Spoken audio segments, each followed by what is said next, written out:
Hello, everybody. My name is Christopher Saunders, and this is the Connecticut Sports Talent Show, where we talk all things talents in Connecticut. This is a preview of a Connecticut high school football program, the Wethersfield football program, and I'm pleased to have back on one of the thread head people, I should say, Matt McKinnon, who's been on the show quite a few times.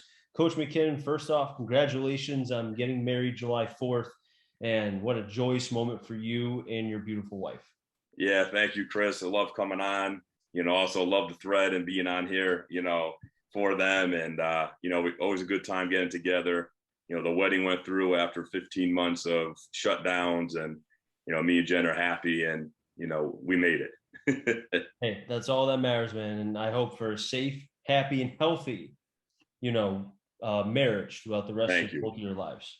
Thank you. I appreciate it. No problem, man. But hey, let's get to the good side. I know that's good. Football behind closed doors, just a little bit better.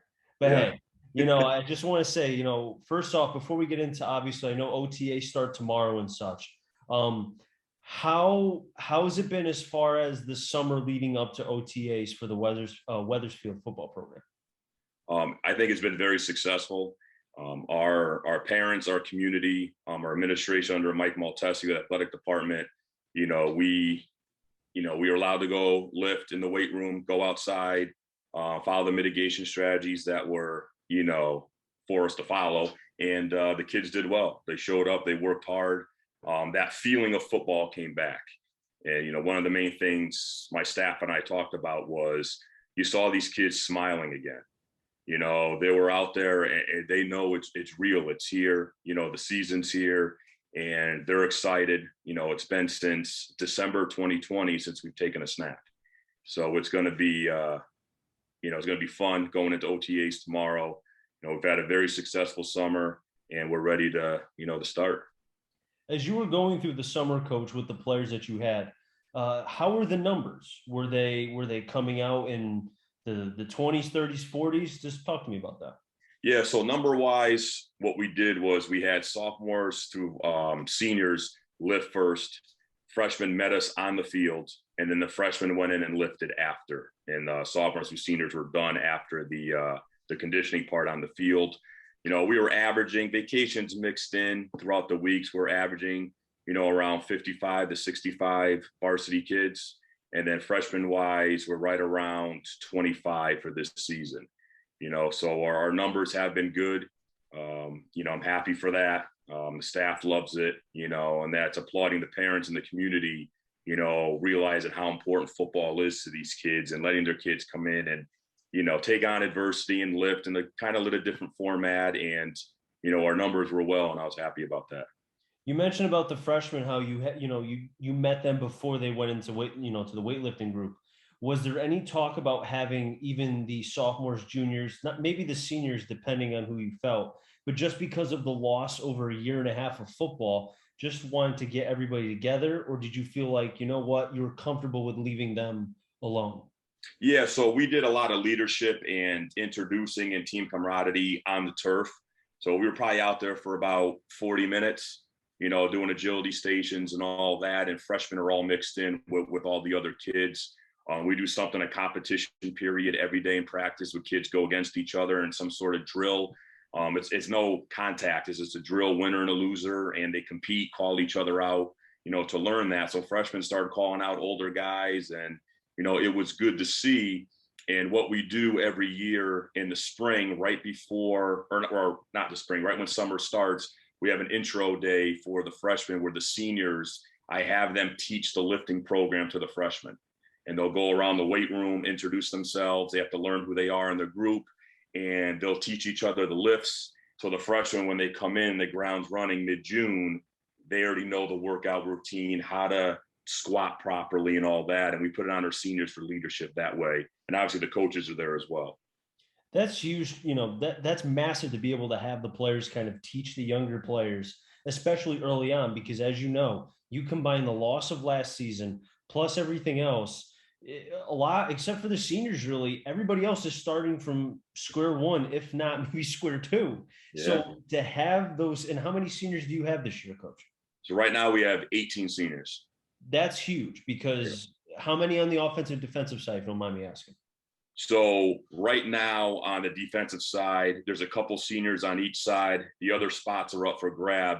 But the way it's looking, we're hoping to have 22 starters this year, 22 different guys in all the spots. And other guys mixing on special teams with them. So, seniors are in the running just as much as juniors. And like you said, there was a lost season, so people got things to prove and what they can do on the field. And we're looking forward to the battling, at position amongst all the players that are fighting for playing time. To me personally, regardless of how many seniors are starting or if they're second, third string, just to have that senior leadership, because really, when you think about it, the seniors are kind of the last ones to kind of go through the battles, really, when you think about it, how many reps they got, et cetera. So to have that amount of seniors coach to help this freshmen now, the sophomores, juniors, and such is huge. And it helps the coaching staff like yourself and others, because now you don't have to worry about teaching as much early on, and you can kind of just go about your business routinely. Right. And that's a huge thing for us. And the seniors have shown great leadership, across this whole thing. And I can't thank them enough for leading the team, since March 2020 when they were juniors and not having their junior season and sticking with it and going through the off season, lifting groups of 4, rotating, cleaning everything after sets. They didn't skip a beat. They didn't do it. They would get together on their own, go through things, on their own and do it. So these seniors, they want it. They believe it. They have led by example in the weight room. And we're proud to have this group coming in for us to lead the way. Is there any particular players, or a group, maybe an offense like the wide receivers or maybe the linebackers, anybody that's really kind of been jumping out to you either during the summer workouts, weightlifting, et cetera? Yeah, so some guys that got some experience back in their sophomore year. So we have an outside linebacker, Holden Speed, 6'4", probably about 215, 1,000-pound club kid.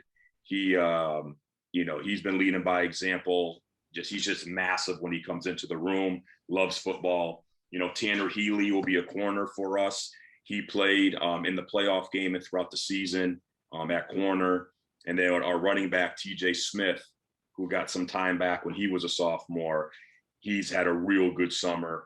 And we're looking forward to him carrying the ball. And then the supporting staff around them, Cooper Moreau, Andrew Knapp, and other guys that are there, Jeremy Gilbert. I can name them all, to be honest. And it's just, they're ready to go. But those main guys are really leading them towards our goals, our team goals.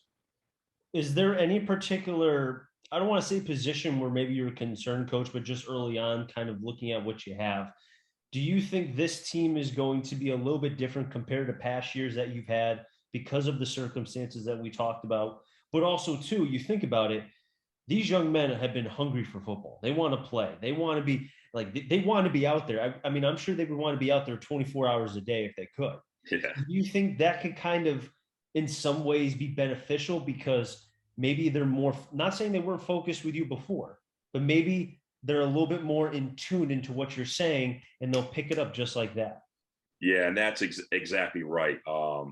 These kids, I would say right now, are a group of wide receivers is where our strength is for us. We didn't have that in 2019. We're a more ground and pound running team. We had Matt Silver at quarterback that could really run the ball as well. And this year, we have receivers that we could put out there and we could trust to get the ball, get yardage. They're playmakers. They are guys that are in the weight room constantly learning from each other. I check their huddle minutes for the online video platform. There's always on there at least a half hour, 40 minutes a week. And that's just amongst them, nothing's mandatory. So they want it. And then behind center is going to be Will Bankowski. He's going to be a junior. And I probably heard the name. He's a very good lacrosse player for us. And he, on a football, the quarterback ways, he has a real good arm. He trusts his receivers, been playing with them for a while. So I really think the receivers is going to help us open up the run game this year. And, if we catch a defense sleeping, we're going to be slinging it out there to our playmakers. I can see Coach Bruin right now writing that down. Oh, yeah, I thought of him instantly. As soon as you started saying some names with the quarterbacks and such, I get to see him like, oh, yeah, that one. Oh, he said that. Okay. Yeah. He's probably cooking a steak and writing it down at the same time. Lucky him. I could go for a steak right now, too. That's funny, man. But hey, I think that's great that you kind of, you speak about and you spoke about the lax player. How many players do you have that are multi-sport athletes? Do you know off the top of your head? I don't know an exact number, but I would say probably 80% of the team is two or three sports. Um, if not more with the percentage. And, these guys, they, going off of that, if they played basketball or played these other sports, the coaching staff, we went back to the school at night and opened the weight room for them. And they would come down after practice and I coach, let me get my hang cleans in. Let me get my squats in, because lifting helps you on all sports, so we're not just training them for football, they're training and they're loving it for their other sports as well. And we promote, go to those other sports, go get your mind mentally on a different sport for a while, go have fun with basketball, go have fun wrestling, track, and all those other sports and do it. And then get your lifts in, work around your schedule. And they do a very good job of that. Coach, it shows you and the staff willing to go to school late and open up the weight room, but also you trust the players. You know that nothing's gonna, there won't be any shenanigans, and there's that kind of gentleman's agreement. I'm trusting you players to get your work in because you have shown it to me. I think that's huge because I know a lot of staffs and a lot of teams in Connecticut, just from various conversations I've had, they can't do that. And that's huge, especially late in the season when you talk about squatting helps with everything. You need your legs late in the season when you've, especially now with the loss of the season and such, you need your legs. Once you lose your legs, it's hard to be able to play any sport. Right. Legs is huge. There's a big aura out there about how much you can bench, but benching means nothing if you don't have leg power behind it. And, we do a lot of stuff with the legs. And, we put in the bench and the incline because you need it, but we focus a lot on lunges, weighted step ups, front squat, back squat, air squats just to get form down and, work the muscles, cleans, which involves legs. And our kids do a good job of it. And that helps your strength in the upper body, go up. And they'll come in, so if they're in a winter season or spring season, they came in for the 20 minutes, got their squats, went home. 15 minutes, got their hang cleans in, went home. And then when we got them back this summer, they were at least at a point where they could just start excelling again and getting that weight stronger. And that was our goal. Keep them maintaining throughout those other seasons. A lot of cardio is built in. Then when you're back to ours, those numbers will rise again. And they did a great job with it. I want to hit on the OTAs, which start tomorrow. It'll be Thursday, Friday, Saturday, off on Sunday, and then you really get ramped up on Monday. What are you because I know each team from the coaches I've talked to have given me different perspectives of what they want. Some are going basically down to the basics, going down to square one, dumbing it down. Others have told me where they feel like they have a strong group that's coming back, where they don't have to really bring it down that much. For you, for Wethersfield, with what, basically with what you have told me, it sounds like you may not have to, quote unquote, dumb it down. You may be able to kind of start where you would if things did not happen last year because of COVID. Yeah, I would agree with that. I'm a big component on your fundamentals always have to be strong and always have to be worked on day in and day out. If you lose sight of fundamentals, I think that's where you lose football games. So we're going to do the fundamentals with our kids. During the OTAs, we're going to condition, we're going to weight lift, we're going to do our team meetings, installs, on the field, going through, situations, lining up on defense, installing special teams and getting all that, I want to say like that housekeeping type stuff done with. So when Monday comes and the helmets are on, and we're full throttle, that kind of downtime to do those sort of things is gone. So we can just start rolling. And I'm a huge component on high tempo practice.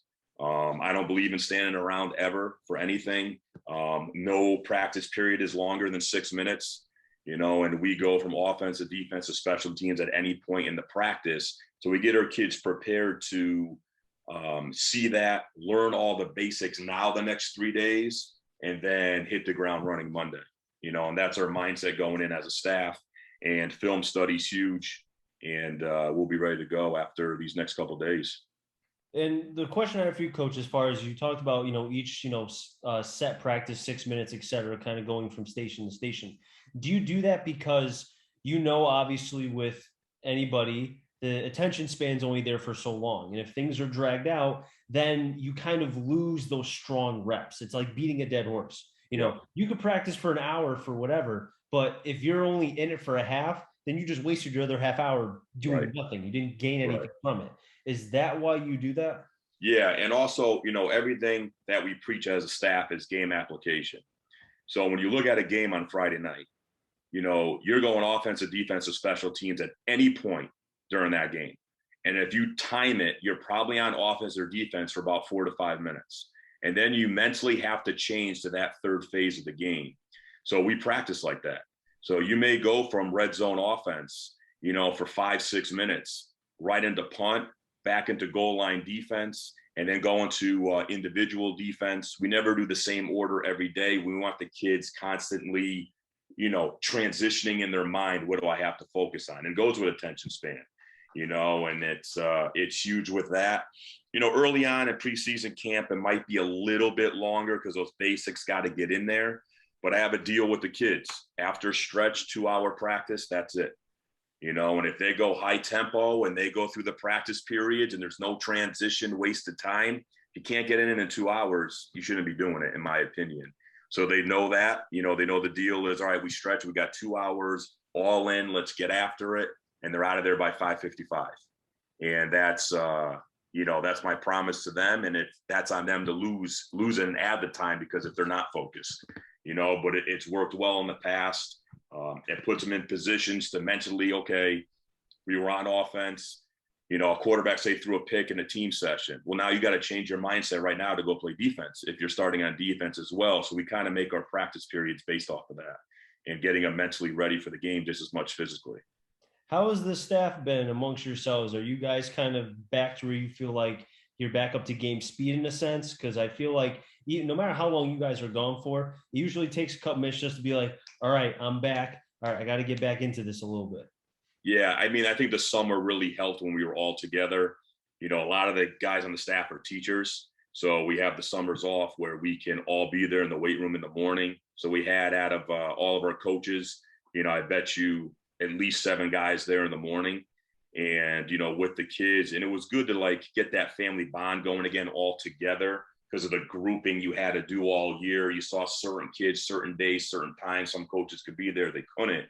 So the summer was very good for that. We had our staff meetings. We just finished our last one up Monday night, and it was, you could tell they're itching, and it's my job, as the head coach to set that, that tone, like it's here, and it's trickle down theory to the coaches and then to the players. And it's we, not me, and it's, we're going to do this. We're going to take care of it. We're going to go out there and get ready together. And the staff's ready. I have a group of guys that are just fantastic. And, we're excited to see what we do this season. Is there anybody on the staff that I don't want to say he's jumped out to you, because obviously your staff is excellent. I really admire what they do, just like how a lot of the staffs in Connecticut, what they do with the, practice young men, et cetera. Is there anybody that, names that you want to throw out, that people who, because obviously in the paper, you see Coach McKinnon and then Wethersfield. Very rarely do you see assistants or the offensive coordinator, defensive coordinator ever get named in the paper. So you do want to give them some love here? Yeah, so I have one coach who was a former player, Mike Alessandra, and he's a young, energetic, very motivated guy. You could definitely tell when he talks and he talks about scheme and stuff that he's ahead of where kids his age are. And he is somebody that I'm looking to take over the offensive coordinator position. And he knows that. We've had conversations about that. I promoted him to special teams coordinator this season. He's varsity only. He is somebody that will do anything for the program to help it. He's one of those guys that open the weight room at night. If for some reason if I couldn't be there, he was there to take care of it. I always could rely on him, to do those sorts of things. And he's a great guy. He's a great citizen in town. He is someone that's well respected and very loyal. And he's somebody that really is stepping up to the plate. He was a freshman coach for me, and he's moved up. He would have been varsity and JV in 2020. and now he's just strictly varsity for the work he puts in. And that's what's about football, is how much time can you put in, and that shows how much responsibility you could take on. And Mike does that. My other coaches, they do a fantastic job. But yes, if one guy stands out, it'd be Mike Alessandri for that reason. So would you say that his time could be as far as before he has an opportunity to maybe move on to a head coaching position in just say, let's say a few years? Because it sounds like to me, he sounds like one of those up and coming young coaches that could get nipped for a job if there was one to be open in a couple years. Yeah, I mean, I know it's probably a future goal of his at some point. I'll double his salary just so he doesn't go. But it's he loves Wethersfield. He went here. I know he's really wanting the offensive coordinator position right now. We've had those talks, and he's going to be somebody that's going to take that over. And I know that it could be at any point. You know what I mean? And he's that guy that can be relied on for it. Now, talk to me a little bit about his mind offensively, because when I think of, especially now with the way the game is being played, spread, a lot of throwing, very rarely do I see a young coach talk about running the football. When I do, I applaud because I'm like, oh, good, that's still a thing. I'm happy to hear that. So tell me what kind of offensive philosophy does he have? He's same philosophy as me. I think that's why it gels. We're going to put receivers out there. We like that tight end, whether he's an offset back, whether he's on the line as physically as a tight end, and big RPOs. But the box is where the game's won. You could sit back, you can't throw if your offensive line doesn't block. We have a motto on our team: it doesn't matter who throws it, who catches it, or who runs it. The offensive line scored the touchdown. And those big boys get love. And he has that same mindset with it. And if something's open, with scheme wise, it's there in the game, it gets called type of thing. And he's going to be a big year for him on learning that box more. And, he's really putting the effort in to learn that run game even harder and adjusting on it. And, I'm proud of him that way. But you're right. A lot of kids want to just sit back and throw for 60 points. Not going to happen in high school.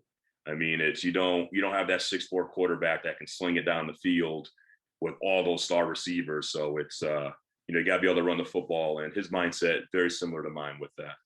I mean, if you ask any offensive lineman, they want to go forward. They don't want to go backwards. They want to push guys going forward. I mean, you think about the drills at offensive linemen. I mean, you would know it's all drills going north, not south. I mean, there may be some for south, but the point I'm trying to make is you win or lose when you have an offensive line. Look what happened with my Dallas Cowboys. As soon as we lost a couple guys, Tyron Smith, Frederick retires, Zach Martin. Zach Martin was playing, I think, center or right. He was switching around the line. You need to have a strong, exactly, it's hilarious. You need to have a strong offensive line, and it's nice to hear that you see the strength of that. You win or lose with the Hogs. Yeah, it's it. The boys up front are what makes you win football games. Like I said, don't care who throws it, runs it, or catches it. Offensive line scores that touchdown. And, we're part of that Jersey Mike's program where you get like buy one, get one free subs and all that. We feed those big boys those coupons when they do well up front, and they love it. I'm telling you, they love it. And it's, it's great. But we love the O-line, and that's the one position that, if any advice out there for any coach, that I was been told by my guys that I worked under, is make sure the offensive line gets the most love, and they're the ones that get all the credit because their names aren't in the paper. They're not talked about online. It's just, oh, so-and-so ran for 400 yards in the game. Well, that happened because of the big boys up front, and making adjustments on the fly. And we make sure everybody knows that we admire our offensive line.